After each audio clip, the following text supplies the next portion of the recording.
चलिएगा। हाँ, question number next है आपका थेल्स थ्योरम के बाद। तो आपने थेल्स थ्योरम को अच्छे से किया। थेल्स थ्योरम था कि यदि किसी त्रिभुज की एक भुजा के समांतर एक सरल रेखा खींची जाए तो यह भिन्न भिन्न बिंदुओं पर प्रतिच्छेद करती है। ये बिंदु इन भुजाओं को अन्य दो भुजा अर्थात ए बी और ए सी को समान अनुपात में विभाजित करते हैं, अर्थात ए डी बटे डी बी और ए ई अपान ई सी। ये आपने थेल्स थ्योरम में किया और वेरी मोस्ट है। उसी पर आधारित एक प्रश्न है आपका, उदाहरण में दिया गया है, वेरी मोस्ट क्वेश्चन है। क्वेश्चन आएगा कि यदि कोई रेखा वहाँ पे चित्र बना हुआ नहीं आएगा, चित्र तो हमें बनाना है। बोलो क्लियर? ऐसा डायग्राम या क्वेश्चन आएगा, सिद्ध कीजिए कि यदि कोई रेखा त्रिभुज एबीसी की भुजाओं में ए बी और ए सी को क्रमशः डी और ई पर बिंदु पर प्रतिच्छेद करे तो बीसी के और साथ में बीसी के वो समांतर हो, तो ये आपको चित्र बनाना है। तो सिद्ध कीजिए कि ए डी अपान ए बी, ये ए डी अपान ए बी और ए ई अपान ए सी ये होता है, या ए ई अपान यहाँ पे क्या दिया है ई सी, ये ए सी है, सॉरी ए ई अपान ए सी, ध्यान समझ लो, ए ई अपान, हाँ सही, ठीक है। तो यहाँ पर देखिएगा ए डी अपान ए बी और ए ई अपान ई सी, मतलब एक भुजा ए डी है तो बड़ी वाली भुजा ए बी, इधर ए ई तो एक भुजा ही ए सी, सेम आएगा। पहले A D upon D B और ए ई अपान ई सी था। बोलो क्लियर है? ये आपको सिद्ध करना है, तो हमें सिद्ध करना है यहाँ से। ये तो क्वेश्चन में दिया गया है, ठीक है। त्रिभुज ए बी सी में, त्रिभुज ए बी सी है अपना, इस त्रिभुज ए बी सी में हम इंटर करते हैं और देखते हैं थेल्स प्रमेय से A D upon D B और ए ई अपान ई सी, ए ई अपान ई सी, और यहाँ लिखेंगे थेल्स प्रमेय से या आधारभूत अनुपातिकता प्रमेय से। बोलो क्लियर? थेल्स प्रमेय क्या कहती है कि वो किसी त्रिभुज की वही एक भुजा के समानांतर एक सरल रेखा खींच जाए तो वहां सरल रेखा अन्य दो भुजाओं को समान अनुपात में बांटती है, ये लिखती है। तो हम सीधा लिख देंगे थेल्स प्रमेय से। थेल्स प्रमेय क्या थी? A D upon D B और ए ई अपान ई सी। बोलो क्लियर है? अब ऊपर तो ए डी आ गया पर नीचे ए बी नहीं है। बोलो क्लियर? हमें ए ई तो चाहिए पर नीचे ई सी की जगह हमें ए सी चाहिए, ये हमें प्रूफ करना है। तो हम या करके इसको दो भाग में ऐसा लिख देंगे, कैसा? या करके देखिए, इसको हमने ऐसा लिख दिया, डी बी ऊपर लिख दिया, बटे में ए डी लिख दिया, इसको इंटरचेंज किया, डी बी ऊपर लिख दिया, ए डी नीचे। तो इसी तरीके से इसको लिख देंगे हम, ई सी अपान ए ई लिख दिया। क्या? बोलो क्लियर? ऐसा लिख दिया हमने। अब यहाँ एक बात ध्यान रखना है इस चित्र में, चलिए उसके पहले यहाँ देख ले, दोनों पक्षों में एक जोड़ने पर, दोनों पक्षों में एक जोड़ने पर, कक्षा 9वीं में हमने यूक्लिड ज्योमेट्री में पढ़ा था कि हम यदि LHS और RHS दोनों बराबर हो तो दोनों पक्षों में +1 जोड़ सकते हैं, या दोनों में इधर 1 जोड़ सकते हैं तो इधर घटा भी सकते हैं, गुणा कर सकते हैं, भाग कर सकते हैं, बराबर रूल्स है। तो हम इस नियम के अनुसार हम दोनों पक्षों में 1 जोड़ रहे हैं। तो DB अपान AD +1, 1 जोड़ दिया तो 1 इधर भी जोड़ेंगे, is equal to EC upon AE +1, दोनों पक्षों में 1 जोड़ दिया। अब यहाँ पर देखिएगा, इसका एलसीएम आया AD बराबर इसका एलसीएम आया AE। बोलो क्लियर? देखिए इसका एलसीएम आ गया AD, तो ये आया DB प्लस AD एकम AD, ये आ गया AD। बोलो क्लियर? इसी तरीके से आ जाएगा EC प्लस इस AE का 1 में गुणा हो गया तो ये आ गया मेरे भैया AE। बोलो क्लियर? अब चूंकि यहाँ पे देखिएगा, यहाँ पे देखें AD plus DB, AD plus DB is equal to होता है AB। देखो आप, ये दोनों 2 भाग कर दे, जैसे मान लीजिए 3, ये 3 होता और ये 4 होता, तो 4 + 3 बराबर 7 नहीं लिख सकते क्या?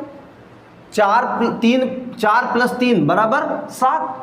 तो यहाँ देखिए 2 भाग कर दिए हमने इसके, ऐसे AD प्लस DB, तो कुल मिला के ये क्या है? AB तो है, AB के ये बराबर है। इसी प्रकार एवं A को लिख दिया हमने इसी प्रकार AE plus EC, AE plus EC is equal to AC। देखो ये बोलो क्लियर। अब इसी तरीके से हम इसमें आगे गए तो DB प्लस AD, तो DB plus AD is equal to क्या लिख दिया हमने, AB। तो यहाँ लिख दिया हमने AB बटे AD। ओके, इस टोटल की जगह DB प्लस AD की जगह हमने लिख दिया है AB। ओके, आगे चलते हैं और इसी तरीके से EE देखिए, EC plus AE, EC plus AE बराबर क्या है, AC। तो हम यहाँ लिख देंगे AC बटे AE। अब यह करके हम इसको, हमें तो ये तो नहीं चाहिए, हम इसको क्या लिख सकते हैं, उलटफेर कर सकते हैं, इसको इंटरचेंज कर दो।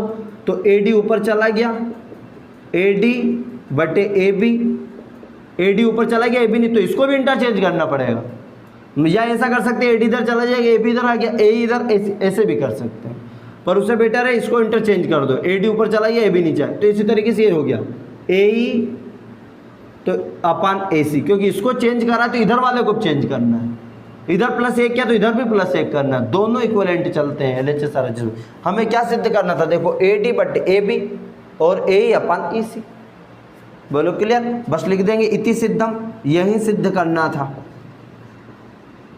बोलो क्लियर, फिर से ध्यान से समझो। हमने क्या करा, सबसे पहले ये तो दिया है प्रश्न में इतना, हमने त्रिभुज ABC में लिखा थेल्स प्रमेय से। थेल्स प्रमेय क्या बोलती है, AD बटे DB AE अपान EC। इसको इंटरचेंज कर दिया, DB बटे AD और ये आपका EC बटे AE, दोनों पक्षों में एक जोड़ दिया तो AD LCM आ गया, तो DB प्लस AD और इधर EC प्लस AE। अब इन दोनों के बराबर ये वैल्यू होती है, तो इसके बराबर हमने AB रख दिया और इसके बराबर AC रख दिया। बोलो क्लियर। इसके बाद AB बटे AD, अब हमें सिद्ध क्या करना था कि AD ऊपर चाहिए, तो यह करके AD को ऊपर लिखा, AB नीचे कर दिया। जब इधर का चेंज हो गया तो इधर भी बदलना है, AE ऊपर चला गया, AC नीचे गया, बस यही सिद्ध करना था। ओके, चलिए एक्सरसाइज 6.2 का क्वेश्चन नंबर 2 है। पहला जो प्रश्न है हमने वो थेल्स प्रमेय के साथ ही कर लिया और थेल्स प्रमेय से रिलेटेड था कि थेल्स प्रमेय क्या है, थेल्स प्रमेय का कथन लिखिए और उसको सिद्ध कीजिए। उसके साथ में हमने कर दिया था पहला वाला क्वेश्चन। जो सेकंड वाला क्वेश्चन वो थेल्स का विलोम है। अब थेल्स का विलोम क्या कहती है, पहले ध्यान समझिएगा। जैसे कि मान लीजिएगा ये एक त्रिभुज है, हमने थेल्स में क्या पढ़ा कि यदि किसी त्रिभुज की एक भुजा के समांतर एक सरल रेखा खींचे, तो वह अन्य दो भुजाओं को समान अनुपात में बांटती है। मतलब यहां पर दिया था आपको क्या दिया था कि DE समानांतर BC, यदि ये ऐसा हो तो बांटेगी। मतलब भुजा समांतर दी हो तो वो अन्य दो भुजाओं को अनुपात में बांटेगी, अर्थात AD बटे DB और AE अपान EC। बोलो क्लियर, ये आपको दिया था और ये सिद्ध करना है। और विलोम क्या बोलता है इसका, थेल्स का विलोम मतलब अपोजिट। विलोम ये बोलता है अपोजिट कि यदि आपको ये समान अनुपात में दिए हो कि एकदम मध्य बिंदु है ये, बोलो क्लियर। उनने बोल दिया है कि यदि भुजाओं PQ और PR पर क्रमशः बिंदु E और F में स्थित है, मतलब यहां पर स्थित है ये बिंदु, बोलो क्लियर, और वो समान अनुपात में बांट रहे हैं। क्या है, वो समान अनुपात में बांट रहे हैं, अर्थात AD बटे DB हो तो AD बटे DB हो तो सिद्ध कीजिए कि ये समानांतर है ये भुजा। समझ पा रहे हैं, इसका अपोजिट है पूरा। इसमें DE समानांतर BC दिया है तो सिद्ध ये करना था। थेल्स का विलोम क्या है, आपको अनुपातिक भुजाएं दी है तो सिद्ध कीजिए कि ये भुजा समानांतर है, अर्थात DE समानांतर BC। ये विलोम और एक दोनों। तो पहला जो क्वेश्चन है वो थेल्स का क्वेश्चन है और दूसरा इसके विलोम का क्वेश्चन है। इसके विलोम का क्वेश्चन है। प्रत्येक स्थिति में इनने कुछ वैल्यू भी दी, P बराबर ये वगैरह कि सिद्ध कीजिए कि। तो अब चलिए देखते हैं, हम इसमें एक डायग्राम बनेगा सबसे पहले, तो हम इसी को बना लेते। ये तो थेल्स, जैसे उनने बोला ये एक त्रिभुज है, बोलो क्लियर। किसी त्रिभुज PQR में PQ और PR, ये PQR, PQ और PR क्रमशः बिंदु E और F, ये PQR में दो बिंदु दिए हैं, E और F स्थित है। ओके, बोल दिया PQ और PR पर क्रमशः ये E और F स्थित है, इन्होंने बोला है। उसी के अनुसार हम चित्र बना रहे हैं, जैसा क्वेश्चन देंगे चित्र आपको बनाना है। ओके, फिर आपको बोल रहे हैं कि निम्नलिखित में से प्रत्येक स्थिति के बताइए कि क्या EF समानांतर QR है। यदि ये समानांतर हो, कब हो पाएगा कि यदि ये भुजाएं समानुपात में होगी तो समानांतर होगा, अदरवाइज नहीं होगा। बोलो क्लियर है। तो चलिएगा, चूंकि थेल्स प्रमेय क्या कहती है, देखिए PE बटे EQ, थेल्स के अनुसार क्या है PE बटे EQ और PF बटे FR, ये होना चाहिए। तो क्या होना चाहिए, चित्र से PE बटे EQ और PF बटे FR। देखो PE बटे EQ, PF बटे FR। बोलो क्लियर। ये यदि समान अनुपात में हो तो ये समानांतर है। चलेगा, अब PE की वैल्यू क्या है 3.9, EQ की वैल्यू 3 है। बोलो क्लियर। PEF की वैल्यू 3.6 है और FR की वैल्यू 2.4। बोलो क्लियर है। दशमलव हटाया, यहाँ 1 0 लग गया, दशमलव से दशमलव कैंसिल हो गया। आगे हल करते हैं इसका, तो 39 बटे हो चुका 30 और ये हो चुका 36 बटे हो चुका 24। बोलो क्लियर, देख लीजिएगा एक बार। ओके, चलेगा आगे चलते हैं। ये हो चुका 39 बटे 30, ये हो चुका आपका 36 बटे 24। अब यहाँ पर देखिए 3 से कट जाएगा, ये 3 एकम 3, 3 3 9 और ये 3 धाम 30, 10 हो चुका।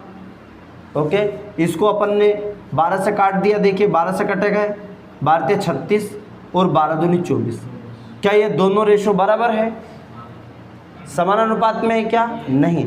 यदि समान अनुपात में नहीं है, समान अनुपात में नहीं है तो ये स्थिति क्लियर नहीं है। मतलब ये वाला जो है, ये वाला त्रिभुज जो आपका बन रहा है, जो वाला ये वाला त्रिभुज PQR में EF समांतर QR नहीं है। क्या लिखेंगे? EF समांतर QR नहीं है। बोलो क्लियर है। या डज नॉट, ऐसा भी लगवा सकते हैं, डज नॉट इक्वल, जो EF समांतर QR नहीं है। क्यों नहीं है? क्योंकि अनुपात में नहीं बांट रहा है।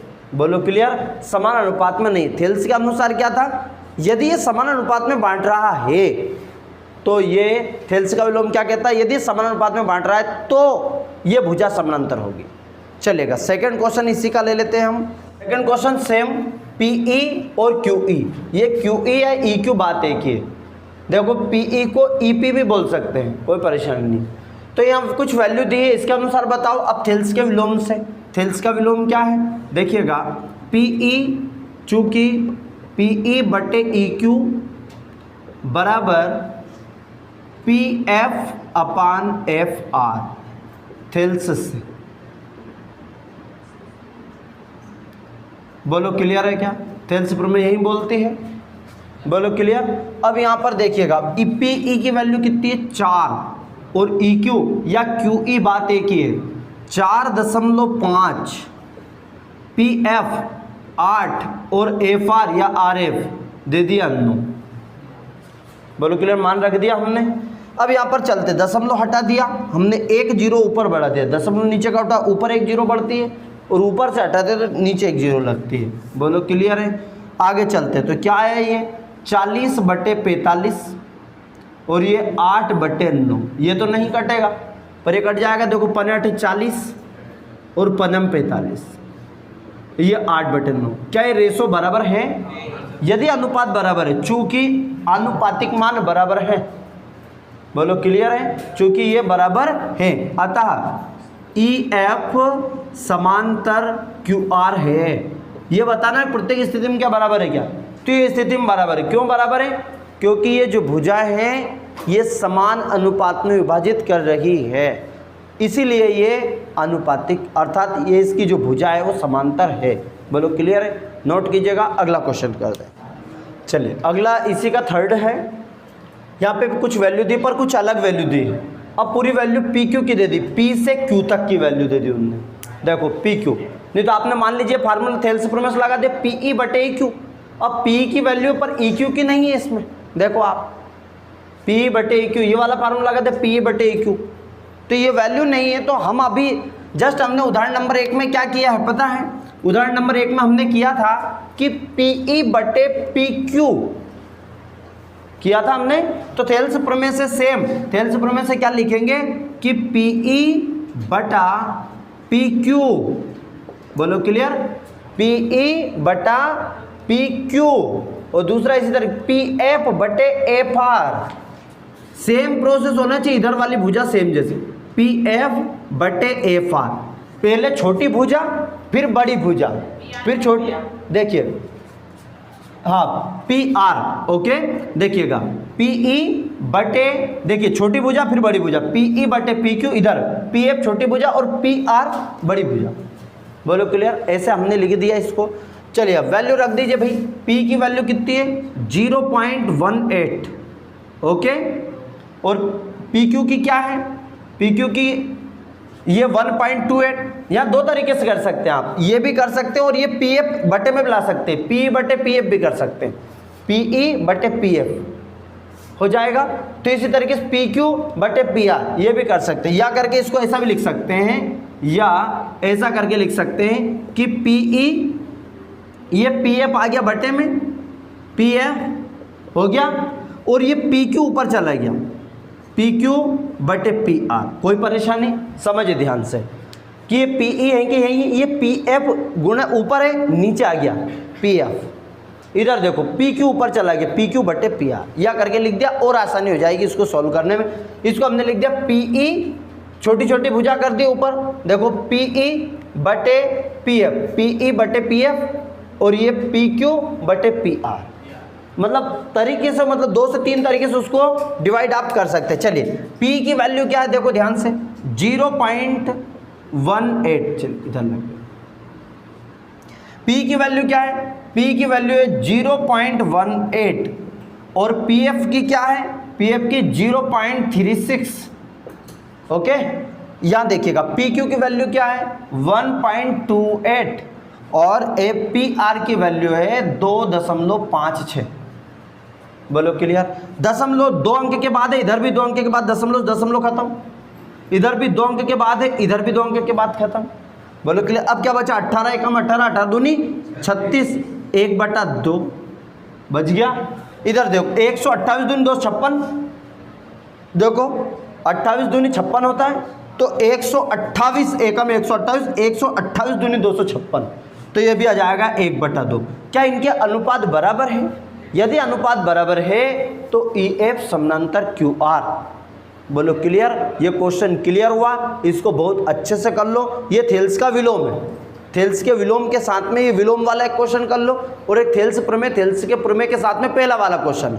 ये 2 क्वेश्चन वेरी मोस्ट है और दोनों थ्योरम वेरी मोस्ट है। ओके, जय हिंद।